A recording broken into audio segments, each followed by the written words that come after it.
মর্গেট গেটে সকাল থেকে পুলিশ এটা অ্যালাউ করেছে বিজেপিকে সকাল থেকে মর্গেট গেটটা আটকে রাখা। দাদা আবারও একটা এরকম ঘটনা আরজি করার পশুপতি হতে না হতে ভয়ার পুনরাবৃত্তি দেখতে পাচ্ছি।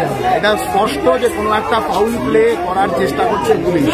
শ্রীরামপুর ওয়ালস থেকে কোনো রকম সহিসাবুত ছাড়া, বাবা মার কনসেন্ট ছাড়া বডি এখানে নিয়ে আসা হলো কেন? কিসের জন্য? বডি এখানে যদি আনতেই হতো তাহলে এটা পদ্ধতিগতভাবে আনা যেত বাবা মার কনসেন্ট নিয়ে। যে বিজেপি দলবল নিয়ে এলো, তৃণমূলের নির্দেশে বিজেপি এলো পরিবারকে কিনে নিতে, পরিবারকে প্রভাবিত করতে। পরিবার যে গাড়ির মধ্যে ছিল সেই গাড়ির মধ্যে দীর্ঘক্ষণ বিজেপির নেতারা উঠে ক্রমাগত পরিবারকে প্রভাবিত করার চেষ্টা করে। আমরা যখন আটকাতে যাই সেই সময় আমাদের ছাত্রীদেরকে কলকাতা জেলা সম্পাদক ওকে পর্যন্ত মারধর করেছে বিজেপির এইসব ছানাপোনারা এসে।